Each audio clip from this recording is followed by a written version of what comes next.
que tenha sido a primeira condenação por abuso de poder político. Acredito que tenha sido este o meu crime.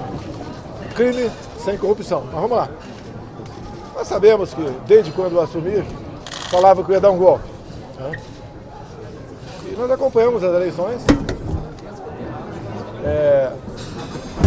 A maneira como o Tribunal Superior Eleitoral agiu, me proibindo até de fazer live na minha casa. Né?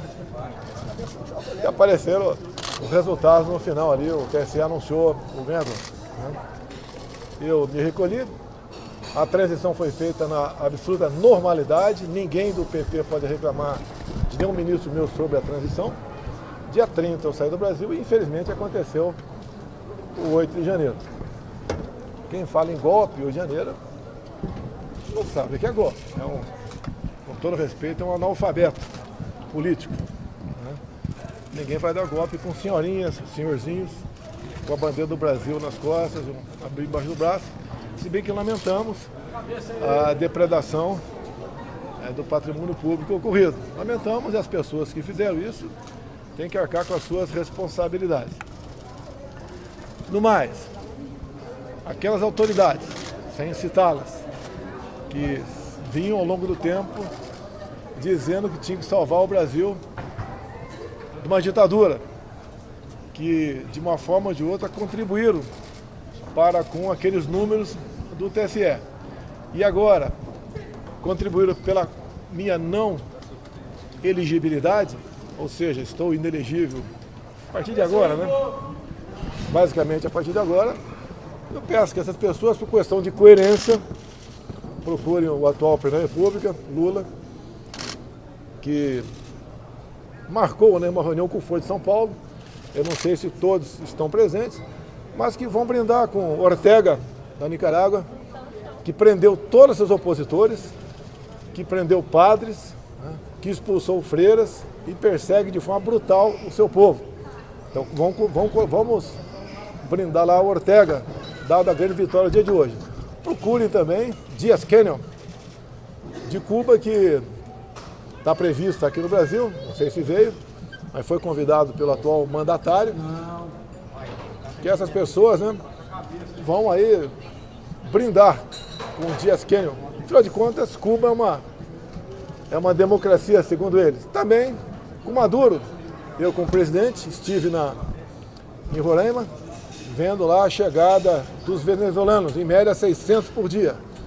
Pessoas que há anos fogem da miséria, da violência, da morte e da ditadura praticada lá atrás por Chávez e depois por Maduro.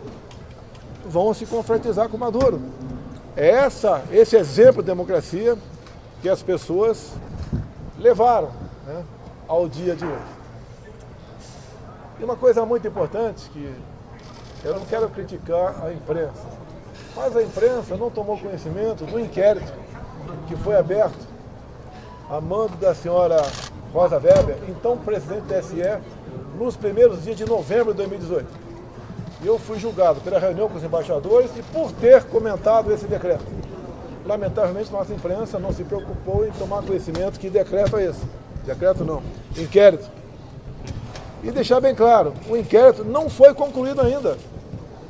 Então eu fui julgado por um inquérito que está há 5 anos para apurar possíveis irregularidades na eleição de 2018. Por que está fechado até hoje? Por que esse inquérito não foi concluído até hoje? Eu não posso ser julgado por algo que ainda não existe. As eleições de 2018 foram seguras ou não? Por que esse inquérito não foi concluído pela Polícia Federal? Que era um inquérito sem classificação sigilosa. Também fui julgado pelos atos de 8 de janeiro. Qual a minha participação nesses atos? Quem perdeu com aquilo? Também fui julgado pelos atos de 2 de dezembro, entre outros. No inquérito inicial, lá atrás, que foi impetrado pelo PDT, na figura de Carlos Lupe, atualmente ele é também ministro de Lula, e me acusou do quê? De lutar pelo voto impresso. Só que Carlos Lupe, há aproximadamente 2 anos, deu uma declaração dizendo o quê? Sem eleições auditáveis, sem voto impresso, a corrupção não, a fraude impera. Então o PDT, que sempre teve como bandeira o voto impresso, inclusive baseado em Leonel de Moura Brizola, no caso Proconsult, me acusou. Quando me acusa de querer transparência em eleições, no caso voto impresso, deixe bem claro. Em 2017, Fernando Mitre estava na Band e perguntou qual o projeto que você sonha em aprovar enquanto deputado para deixar como legado seu. Eu falei, o voto impresso, que desde 2012 eu luto por isso. Foi aprovado o voto impresso pelo menos 3 vezes. Uma das vezes, a última, teve a minha participação junto ao relator, que foi o Rodrigo Maia. Foi vetado, derrubamos o veto. E depois o Supremo disse que é inconstitucional, porque o voto impresso, segundo eles, a maioria deles, atentava contra a segurança das eleições. Eu quero um voto impresso, sempre lutei, como existe hoje no Paraguai. Qual país do mundo adota isso? Eu fui condenado no dia de hoje, por um direito meu de parlamentar lá atrás, defender os projetos que porventura tenha apresentado. Mais ainda, em 99, Zé Dirceu apresentou um projeto de lei nessa mesma linha, nessa mesma direção, e pegou uma declaração de alguém do TSE naquela época, dizendo, está lá na justificativa, José Dirceu, dizendo que poderia a eleição ser fraudada daquela forma que foi realizada em 98, que continua sendo semelhante hoje em dia. Isso é crime, abuso de poder político, por defender algo que sempre defendi enquanto parlamentar. E, curiosamente, né, para não querer encher a bola do Zé Dirceu, tão logo acabaram as eleições de 2002,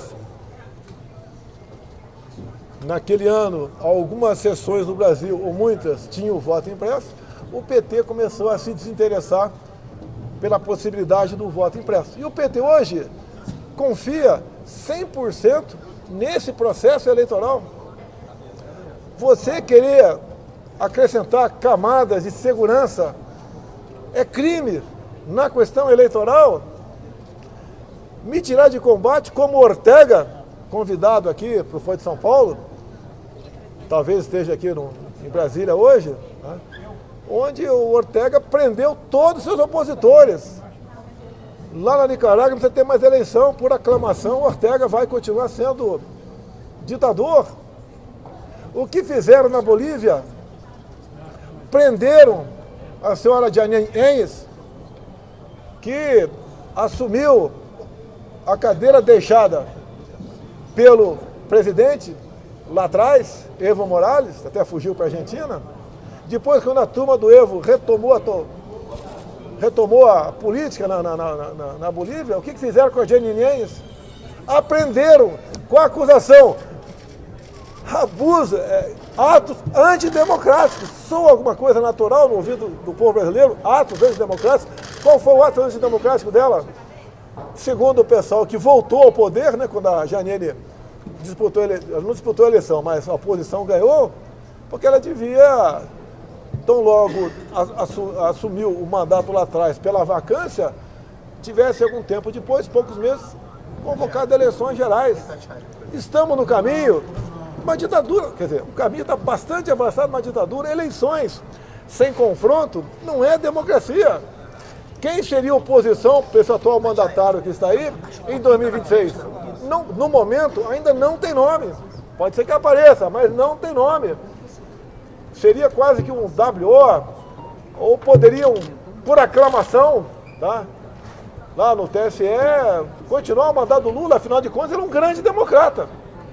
Um cara que esteve na cadeia por tanto tempo, condenado por 9 juízes, 3 instâncias, tirado da cadeia para disputar a presidência, e um massacre em cima de mim, por parte de alguns setores da sociedade, e também um Tribunal Superior Eleitoral que trabalhou contra as minhas propostas. Eu fui proibido de mostrar a imagem do Lula defendendo aborto.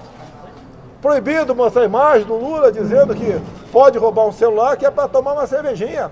Proibido mostrar a imagem do Lula com o gorro do CPX, lá do Complexo do Alemão do Rio de Janeiro. Repito, proibido de fazer live na sua casa. proibido de mostrar imagens de 7 de setembro. Os que trabalharam contra mim, hoje se gabam que foi uma vitória da democracia contra um ditador, que sou eu, que respeitei a Constituição, a contragosto muitas vezes, mas respeitei a Constituição. Trabalhei dentro das 4 linhas. Parece que esse esforço todo não teve o seu devido valor reconhecido. Não queria que ninguém trabalhasse por mim, mas que não trabalhasse contra. Então hoje vivemos aqui uma inelegibilidade, não gostaria de me tornar inelegível. Tá? Na política, essa frase não é minha, né? Ninguém mata, ninguém morre. Espero, né? Espero que tentaram me matar aqui em Juiz de Fora há pouco tempo. Dei uma facada na barriga e hoje dei uma facada nas costas com a inelegibilidade por abuso de poder político. Bolsonaro. Tem objetivo para responder. Abuso de poder político. Lembro que a chapa Dilma Temer foi a ação do PSDB contra a chapa. Ela foi arquivada em 2017, exatamente porque outras provas, como por exemplo, Caixa 2 e depoimentos de delatores para a questão da Lava Jato, tá, não foram aceitas naquele processo. E o meu modificou a jurisprudência e me julgaram pelo conjunto da obra. A minha grande obra, ao longo de 4 anos, foi o quê? Mesmo com pandemia, com uma guerra, uma crise hídrica em 21, entregamos o Brasil com os números melhores do que recebi em 2019. Tanta coisa feita pelo nosso governo, respeitando a todos. Inclusive, vocês nunca viram uma só proposta minha para censurar a imprensa. E hoje temos a proposta lá dentro do parlamento e gente de outro poder vai lá o tempo todo para tentar aprovar essa proposta. E pasmem, busquem a minha medida provisória, a última que foi devolvida pelo Senado Federal, onde eu falava sobre liberdade de expressão. Copiei dispositivos da Constituição, copiei artigos da Constituição numa medida provisória. E é risível, foi devolvida. O que eu sempre exigi? O cumprimento da Constituição. Você combate a desinformação, sei lá o que for, fake news, com mais liberdade e não com censura. Quem é que vai censurar? Só vemos páginas da direita censuradas. Agora, em cima da Jovem Pan, quem eles não gostam, censuram. Pressionam o dono de jornais para demitir aquele profissional. Isso não é democracia, não existe democracia sem liberdade de expressão. Volto no inquérito de 2018. A imprensa, veja, são 4 páginas que interessa. Se bem que depois que eu divulguei, passou a ter uma classificação sigilosa. Mas, repito, fui condenado em cima de um decreto que não foi concluído ainda pela Polícia Federal. 8 de janeiro também não foi concluído ainda. Estamos cada vez mais vendo coisas que aconteceram de 8 de janeiro que bem demonstra que não foi de gente dito da direita e nem do acampamento, como mesmo disse o senhor José Múcio, ministro da Defesa, onde ele diz que não houve uma figura central naquele episódio e não foi o pessoal que estava acampado que fez o quebra-quebra. Olha o que aconteceu sobre 12 de dezembro, onde tivemos aquele quebra-quebra lá na região da sede da Polícia Federal. Entrou-se com um requerimento para pedir os nomes de quem estava sendo hospedado em hotéis de Brasília. Porque de lá, segundo depoimento de um coronel da Polícia Militar do DF, aquela trama de dezembro foi feita em hotéis. E a comissão rejeitou buscar o nome de quem estava hospedado naqueles hotéis em Brasília. Parabéns à TV CNN, tá, que mostrou as imagens lá do general G. Dias, tá, se confraternizando praticamente com os invasores, que mostrou a imagem de um colega de vocês, né, que eu respeito, mas que estava lá dentro, da Reuters, tirando fotografia armada. O cara chutando uma parede, né, uma porta já estava aberta. Depois vai ver se a imagem ficou bonita. Quando saiu a primeira imagem lá atrás, daquele magrinho lá, derrubando o relógio de uma camisa com a minha estampa, o pessoal bateu palma, pegamos o cara. Agora estamos vendo que foi realmente uma grande, pelo que tudo indica, uma grande armação, tudo aquilo lá. Então acho que o Brasil fica de luto, alguém vai soltar fogos, obviamente, né? Vai entrar em campo para ganhar quase que por WO em 26, mas isso não é democracia. Ô, Bolsonaro, sem contraditório não existe. Diante dessa decisão, o senhor vai recorrer da decisão? Sucessor do senhor? Olha, é questão de recurso ou não, eu vou conversar com os advogados, o placar parece que está 4-1 até agora, deve fechar em 6-1 ou 5-2. Eu vou ver com o advogado tem dizer sobre isso. Mas meu recurso é para o Supremo Tribunal Federal. Quem seria o seu sucessor, Bolsonaro? Eleições. Estava aqui conversando com o pessoal nosso, alguns parlamentares, o Domingos Sávio, o presidente. E a gente vai continuar trabalhando. Estou morto. A gente vai continuar trabalhando. Pretendemos fazer muitos prefeitos por ocasião das eleições do ano que vem. Não é o fim da direita no Brasil. Antes de mim, ela existia, mas não tinha forma. Ela começou a ganhar materialidade. Hoje, o pessoal sabe o que é o Supremo, o que é o Congresso, o que é o Poder Executivo, o que é o TCU, o que é o STJ, sabe discutir eleições, sabe o que é Bolsa de Valores, né? Sabe o que é o respeito, sabe o que é o legítimo direito de cada vez mais a propriedade privada que ocupa aqui, cada vez mais tem tomado medidas para suprimi-la, tá? Sabe o que é essa reforma tributária, que entre outras coisas ali, querem botar no meio dela o imposto sobre uma taxação sobre herança, querem agora que lá dentro crie um imposto seletivo, onde os petralhas vão decidir o que é bom ou não para a sua saúde, né? E vão taxar ou não refrigerante, outras coisas que tem açúcar. Também a questão do meio ambiente, a petralhada agora, o que eles acham que é bom para o mundo, quem diria, né? Um mundinho desses caras aí vai ser taxado também, como com toda certeza a carne bovina, tendo em vista aí os gases desses animais que soltam aí no campo. Ou seja, comigo tivemos diminuição de carga tributária, mais de 4 mil produtos reduzir e 1/3 o IPI, muita coisa importada, zeramos a taxa de importação, tá? Outras coisas, diminuímos também os impostos no Brasil, como nós zeramos impostos federais, do gás de cozinha, do diesel, do álcool e da gasolina, juntamente com o parlamento brasileiro, e mês a mês nós passamos a arrecadar mais. Ou seja, demonstramos que a curva de Laffer tinha ficado lá para trás. E com uma equipe competente de ministros, de orgulhar a grande maioria dos brasileiros, nós vencemos desafios e obstáculos. Compare os meus 23 ministros com esses 37 que está aí. Quantidade não é qualidade, é uma vergonha a grande parte desses ministros que estão ocupando aí a esplanada em Brasília para não fazer nada, a não ser nos envergonhar com as suas ações, bem como o próprio Lula nos envergonha o tempo todo, cada vez que sai do Brasil. O problema não é quando ele sai, é quando ele volta para cá. Eu sou o cabo eleitoral de Lula. Se os meus colegas parlamentares concordar, eu sou o cabo eleitoral de Lula. Não vamos desistir do Brasil. Afinal de contas, eu tenho uma filha de 12 anos que pretende, né, continuar nesse Brasil. Eu tenho uma tremenda responsabilidade, juntamente com a senhora Michele, de ter colocado, né? O senhor teve certeza? Voltamos para Nicarágua? Preso por quê? Dá preso, aponte o motivo. Por favor, aponte o motivo. Só falta isso. Se bem que tem 300 presos de forma injusta no Brasil também. Já teve, em questão de 2 meses, foi um homem de uns 40 e poucos anos de idade conversando comigo lá no meu condomínio, falou que estava tomando conta dos seus filhos sozinho. Eu perguntei, ficou viúvo? Não, minha esposa está presa. E assim são muita gente, mais de 99%, presa sem o devido processo legal. Então a prisão só se for um abuso. Como é um abuso, no meu entender, os meus 3 agentes na questão da vacina.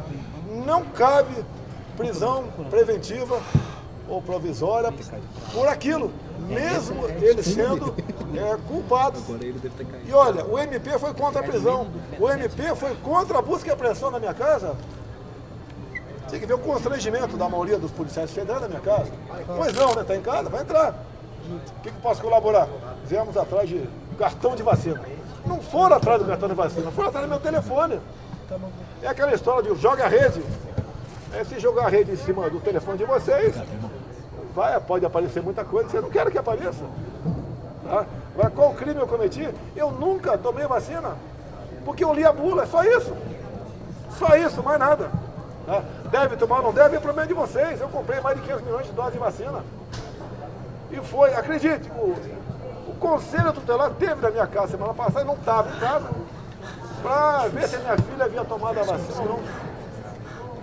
Ué, não tem mais liberdade no Brasil? Alguém leu a bula? Os efeitos colaterais possíveis para criança de 5 a 11 anos? Leiam. Leiam a bula e decidam se deve tomar ou não. Eu achava, e acho ainda, né? Pelo que eu li, recomendo a vocês que leiam o livro Invasão Silenciosa, um livro de uma médica americana, que estava lá com a equipe do Fauci. E vacina, quando se fala em vacina, ele é negacionista. Voltou a negar a vacina. Não vou entrar no mérito. Quando se fala em urna, ele não é democrata.